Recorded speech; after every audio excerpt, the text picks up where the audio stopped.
Setelah kita mati, yang kita harapkan tinggal 3 perkara, karena kita hidup di atas dunia hanya sementara.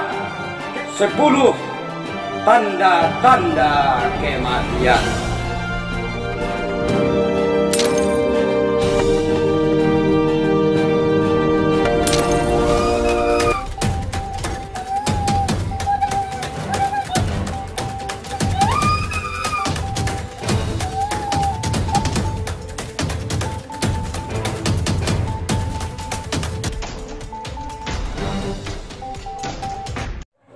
Bismillahirrahmanirrahim. Assalamualaikum warahmatullahi ta'ala wabarakatuh.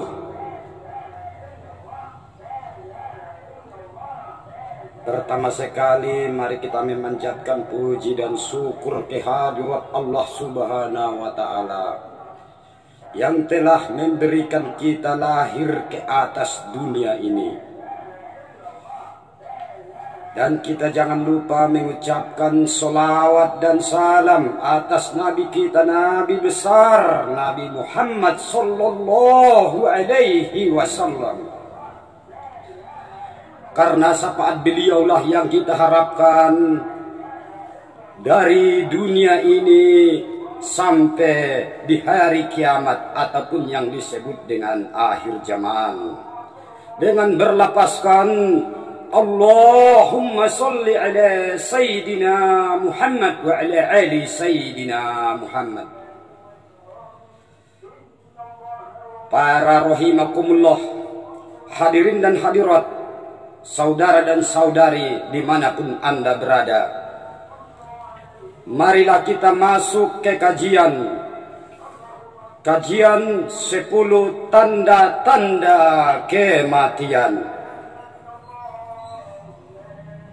Jadi bila Israel datang memanggil kita, jasad kita akan terbujur di pembaringan. Seluruh tubuh kita akan menggigil. Apakah yang kita bawa?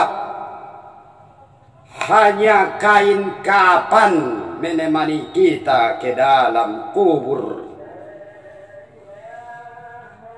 Jadi yang punya harta tidak berguna lagi, yang punya saudara tidak berguna lagi, yang punya anak tidak berguna lagi.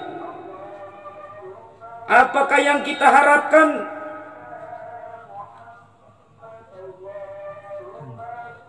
Apakah yang kita harapkan setelah kita mati? Yang kita harapkan tinggal 3 perkara. Yang ke-1 adalah harta yang kita wafakkan, harta yang kita berikan kepada orang.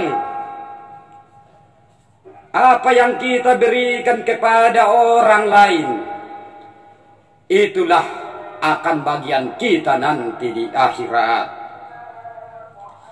Yang kedua, anak yang soleh. Tanpa anak yang soleh, merugilah kita di akhirat. Yang ketiga, ilmu yang diajarkan, tetapi ilmu yang baik, jangan ilmu dunia ya, ilmu yang bisa nyantet orang. Kalau itu ilmu yang menyantet orang, tidak perlu diturunkan dan tidak perlu dipelajari. Karena itu tidak ada untungnya bagi kita. Karena kita hidup di atas dunia hanya sementara. Ketahuilah saudara-saudari, hidup di atas dunia ini hanya menumpang, hanya sementara. Kematian adalah awal dari kehidupan. Jadi pada saudara-saudariku, dimanapun kita berada di atas muka bumi ini mari kita masuk ke pembicaraan 10 tanda-tanda kematian.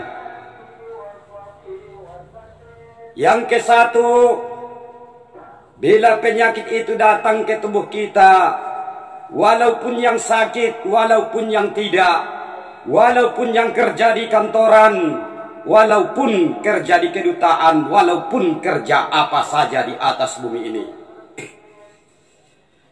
Yang ke-1, nafsu makan yang akan menurun.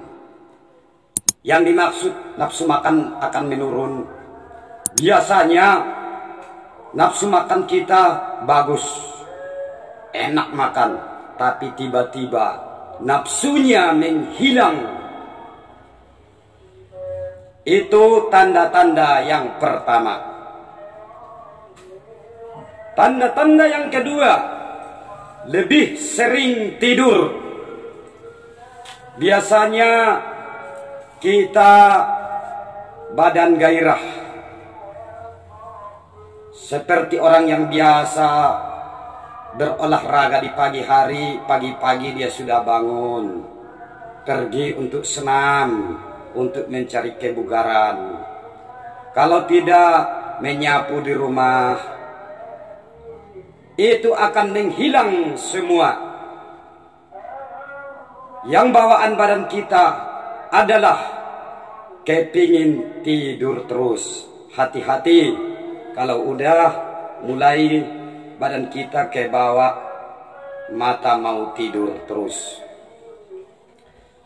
Yang ketiga, malas untuk melakukan aktivitas, baik pun moral, baik pun sosial. Yang dimaksud tadi, malas melakukan aktivitas. Biasanya dia pagi-pagi sudah mandi, pergi untuk bekerja. Biasanya dia sudah mandi pagi untuk pergi kerja ke kantor. Tapi tiba-tiba kok badan ini jadi malas. Jadi malas bergerak, jadi malas melangkah. Itulah termasuk tanda-tanda yang ketiga. Tanda-tanda yang keempat, terdapat warna perubahan di dalam kulit kita. Biasanya seperti saya ini orangnya hitam nih, tahu-tahu datang ke kuning-kuningan. Kalau yang putih datang ke pucat-pucatan. Itu termasuk tanda-tanda kematian. Yang keenam, sulit untuk berpikir, memikirkan segala hal. Biasanya kita berpikir dengan cerdas untuk memikirkan segala sesuatu kemajuan di atas dunia ini, ataupun mata pencaharian yang akan ditambahkan untuk kehidupan sehari-hari. Tapi tiba-tiba itu kosong, tidak ada lagi pikiran kita untuk memikirkan masa depan. Dan biasanya kita diajak teman berpikir, ngobrol, kita langsung tanggap. Tapi tiba-tiba tanggapan kita menghilang.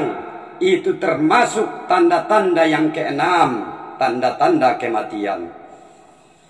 Mari kita masuk ke tanda-tanda yang ketujuh.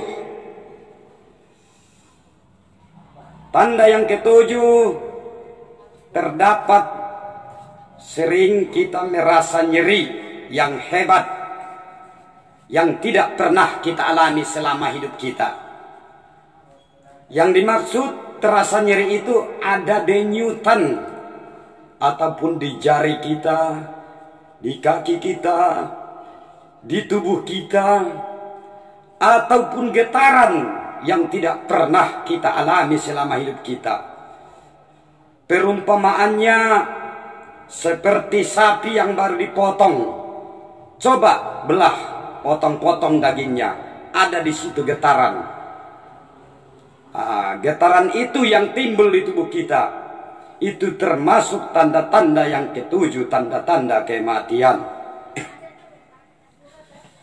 Yang kedelapan, muncul gangguan di dalam pernapasan kita. biasanya kita bernapas dengan luas, bernapas dengan tenang, bernapas dengan lega. Tapi tiba-tiba napas kita itu susah kita hirup, makin menyempit. Itu tanda-tanda yang ke-8. Marilah kita masuk ke tanda-tanda yang 9. Orang yang di tanda-tanda yang ke-9 ini biasanya orang yang lebih sering menyendiri. Jadi biasanya dia suka ngumpul dengan teman-teman. Tapi kalau tanda-tanda kematian itu sudah datang, dia tidak mau berkumpul, tidak tenang, malah lebih senang dia memilih untuk menyendiri. Yang ke-10, sering berhalusinasi. Yang dimaksud berhalusinasi ialah terkadang berangan-angan, melamun angan-angannya sudah nyampai ke laut, tapi badannya tetap di ubin di rumah. Kalau tidak,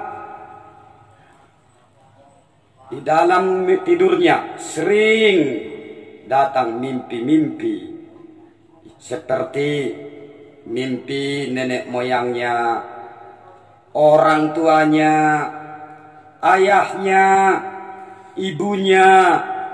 Dia sudah bermimpi datang menjemputnya ataupun memanggilnya, tetapi dia mau mengikutinya. Itu tanda-tanda yang ke-10. Ciri-ciri kita tidak lama lagi akan mati. Itulah 10 tanda-tanda kematian yang bisa kamu perhatikan dengan teliti. Tapi itu pun jangan membuat kamu paranoid ya, saudara-saudara. Tetap semangat. Yang saya utarakan ini, bila datang tanda-tanda itu, yang 10 perkara ini, itulah tanda-tanda kematian. Mari kita saling mengingati dan saling ingat mengingat, terutama diri saya sendiri dan kepada kita semua, saudara-saudari rahimakumullah yang ada di atas bumi Tuhan ini. Satu pesan saya, ingat, dunia ini hanya tempat sementara. Kematian adalah awal dari kehidupan. Kiranya sampai disinilah pencerahan saya di malam hari yang berbahagia ini. Saya sudahi dengan wassalam. Assalamualaikum warahmatullahi ta'ala wabarakatuh.